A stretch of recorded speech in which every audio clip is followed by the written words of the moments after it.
வாழும் போதே இஸ்லாத்தின் போதனை நம்ம கடைபிடிக்கலன்னா எங்க மரணத்தின் போது எப்படி நம்ம கவலைப்படுவோம்?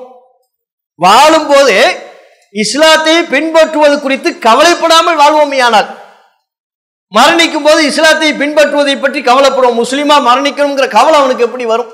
இன்றைக்கு இஸ்லாத்திற்கு மாற்றமாக எத்தனை எத்தனை காரியங்கள்ல நம் சமுதாயத்தவர்கள் விரைந்து சென்று கொண்டிருக்கிறார்கள். ஒரு புறம் பார்த்தால் இஸ்லாமிய மார்க்கத்திலே இல்லாத பல்வேறு விதமான அனாச்சாரங்களை மார்க்கத்தின் பெயரால் அரங்கேற்றுகிறார்கள்.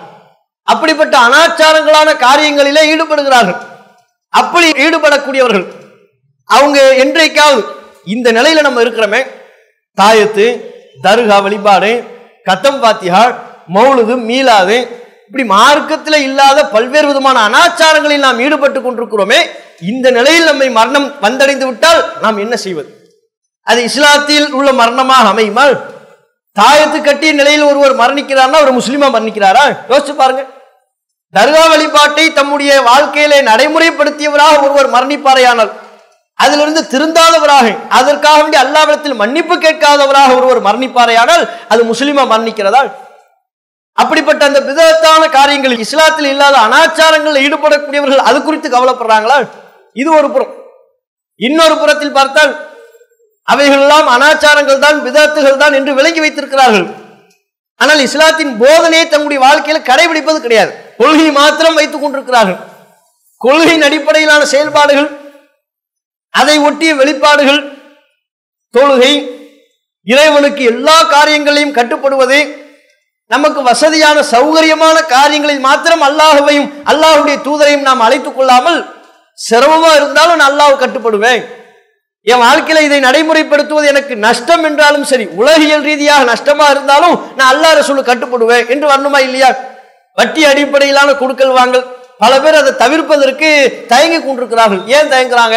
வட்டியை தவிர்த்தோம்னா நமக்கு நஷ்டமா போயிரும், பெரிய இழப்பா போயிரும், அதன் மூலம் வரக்கூடிய லாபத்தை நம்ம விடுவானே, இப்படி பாக்குறாங்களா இல்லையா? அப்ப அந்த வட்டி தொடர்பிலேயே ஒருவர் மரணத்தை தழுவாரையானால் அது இஸ்லாமிய மரணமா? முஸ்லிமாகவே அவர் மரணிக்க வேண்டும் என்று அல்லாஹ் நமக்கு சொன்னானே, அப்படிப்பட்ட மரணத்தை தான் நாம் தழுவுகிறோமா? அந்த காரியங்களில் ஈடுபடக்கூடியவர்கள் சிந்தித்து பார்க்கணும்.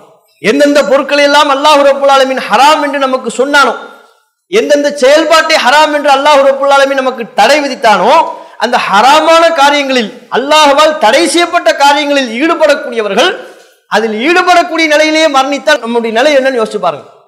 அதுல இருந்து விலகாதவர்களா இருக்கு, வட்டியிலிருந்து விலகாதவர்களா இருக்கிறோம், மார்க்கத்தினுடைய தடை செய்யப்பட்ட இதர காரியங்களிலிருந்து ஒருவர் விலகாதவராக இருக்கிறார் அப்படின்னா அவருடைய மரணம் எப்படிப்பட்ட மரணமா இருக்கும்? நபிகள் நாயகம் சொன்னாங்கல்ல, எவன் ஒருவன் மது அருந்தக்கூடியவராக இருக்கிறாரோ அவர் மது அருந்தக்கூடிய நிலையில் மோமினாக இருக்க மாட்டார். எவர் ஒருவர் திருடுகிறாரோ அவன் திருடக்கூடிய நிலையில் அவர் மோமினாக இருக்க மாட்டான். எவன் ஒருவன் விபச்சாரம் செய்கிறானோ அவன் விபச்சாரம் செய்யக்கூடிய நிலையில் முஃமினாக இருக்க மாட்டான் என்கிறார்கள். அப்படின்னா உங்க ஈமான் ஒன்றிலிருந்து போகுதுன்னு அர்த்தம். ஒரு மூமின் என்பவன் அவன் விபச்சாரம், திருட்டு, மது இப்படி தடை செய்யப்பட்ட காரியங்களில் ஈடுபட மாட்டான். ஈடுபடுகின்ற பொழுது அவன் ஈமானிலிருந்து சற்று பின்னோக்கி செல்கிறான், விலகி செல்கிறான். இதுதான் நபிகள் நாயகத்தினுடைய எச்சரிக்கை.